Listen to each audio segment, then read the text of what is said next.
Mag-makeup tayo ngayon. Meron tayong pupuntahan. Pero skincare muna. Gusto ko rin ikwento sa inyo yung time na nag-apply ako as a flight attendant. Ilan lang yung nakakaalam na nag-apply ako as a flight attendant. Hindi ko nasasabihin kung kailan. So yung dream na, medyo maingay ngayon kasi bagong taon. Yung dream na maging flight attendant ay naging dream ko lang siya nung early 20s ako. So hindi naman siya totally childhood dream. Then, I'm proud of myself ngayon kasi tinry ko yung bagay na gusto ko. Although hindi ko siya nakamtan. Obviously, hindi naman ako na-hire, hindi ako naging flight attendant. Trinay ko kasi, yun, isa sa mga learning ko doon ay hindi na siya magiging what if. Kasi nga, I took the risk. So, next ay ito ang facial cream. Ito yung nagsisilbing foundation.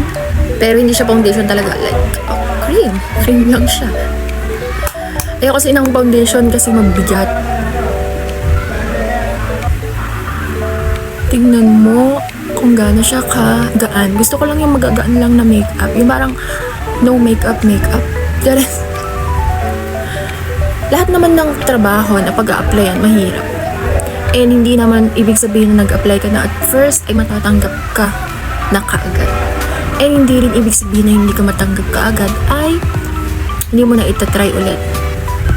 Nag-apply ako sa Philippine Airlines dun sa may Pasay. Nagpunta ako dun ng 7, tapos nag-start yung application process ng, pinapila na kami ng 7:30.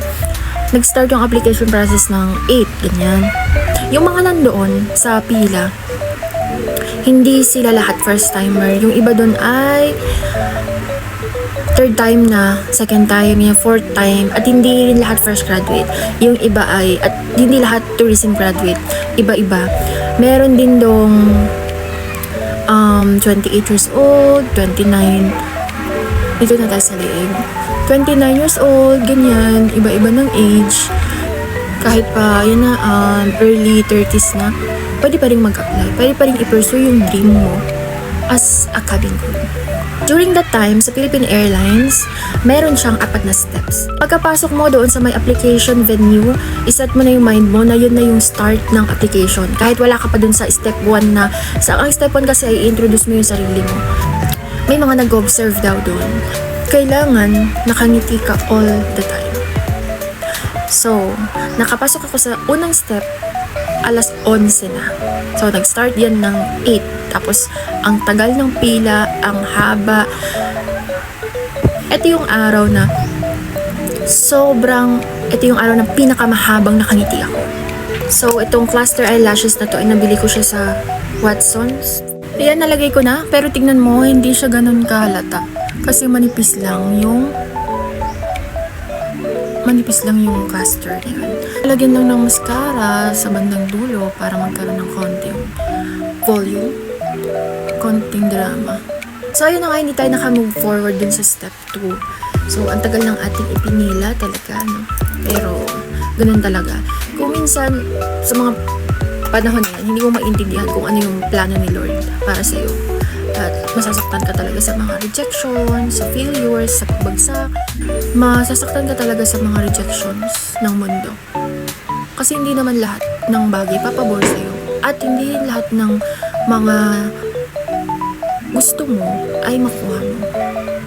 May mga better na plano si Lord or meron siyang ibibigay sa'yo na hindi ko alam.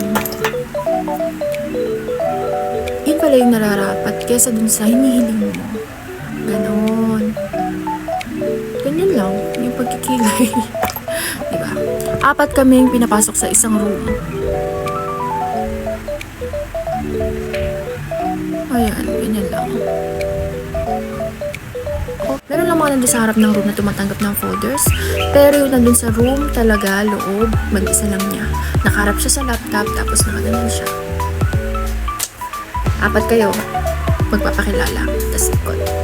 And yun, kahit pa galing ka sa Mindanao, kapag hindi ka nakapasok doon, wala. Kahit pa 1 taon kang nag-prepare para sa yung skin na maging maganda, wala. Nalagyan ko na tong kabila. Nalagyan ko na rin yung noo ko nitong cream. Nakalimutan ko kanina. Ayan. There you have it. Yung pag-apply ko naman ay matalo, manalo, okay lang. Kasi ang gusto ko lang, mawalan lang ako ng what if nag-apply pala ako. What if ito palang nag-office sila ng application tapos nag-apply ako, paano kung hindi na ako nag-apply? Yung mga ganyang mga tanong.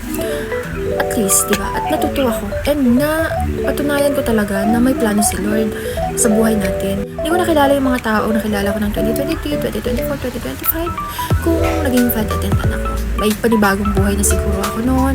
And iba siguro yung pananaw ko na rin sa buhay. Pero dahil hindi ganon yung plano ni Lord sa akin, ang plano niya ay maging teacher pa rin ako.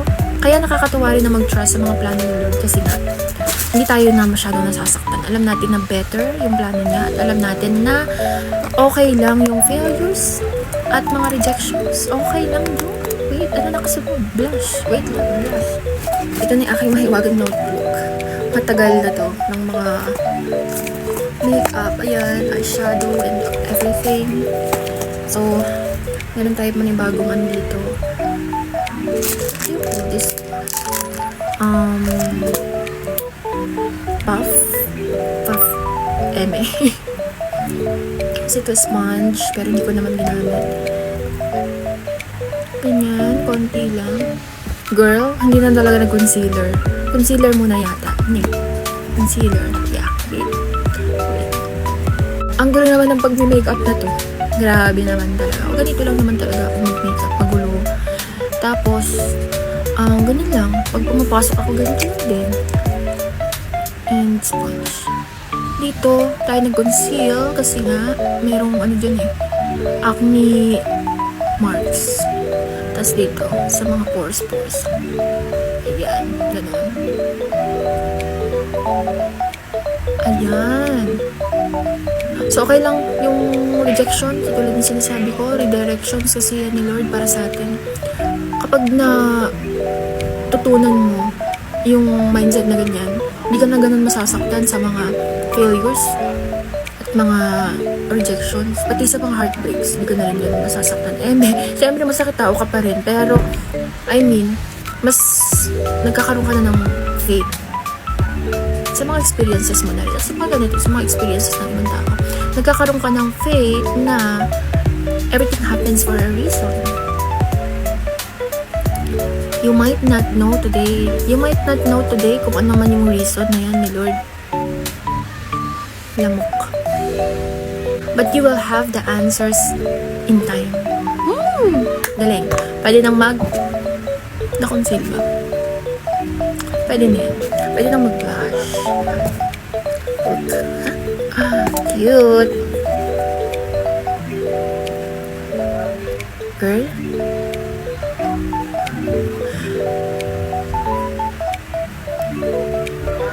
Ganyan. So, ayun, umuwi tayong lot-lot, talunan. Umuwi tayong malungkot. Alam mo yung mga eksena sa movies, sa mga teleserye na nakakasakay ka sa bus, tapos nakatingin ka dun sa window, sa view ng window, tapos parang may background music na malungkot, ganon. Ganon ang eksena. Pero okay lang. Kasi kahit na hindi tayo na hire, okay lang kasi naranasan natin. Diba? Parang magkaiba na ng direction pag ganun na. Pag ganyan. Yan. Tapusin natin itong kabilang side. So, anong next? Ito na, powder na. Powder na agad, parang hindi pa ako tapos magkwento. Tapos na pala, okay na yun. Ayan. Ay, palitan ko na itong, ano na to. Nilalaban ko yan. Ito, nilalaban ko yung mga dito. Meron ba tayo dito? Ayan. So, mura lang naman to sa DIY. Itong mga ganyan. Mura lang yan. Tapos lalabahan mo na lang din. Ito pala ay Dazzle Me Press Powder. So, hindi siya ganun. Ay, tignan mo. Tignan mo. Yung parang nag-o-oil na ano niya agad. Nawala. Siyempre, nalagyan ng powder. Hindi siya yung maputi na, like, kung gusto mo ng maputi na look. Ano lang siya. Nag-a-adapt siya sa tone mo. Kung ano-ano ba nang sasabihan niya. Ngayon, nag-iba na, kung tatanungin ako kung gusto ko pa rin maging flight attendant, parang hindi na. Ngayon, konti lang. Parang ano kasi habang tumatagal ako dito sa mundo, nag-iiba yung gusto ko.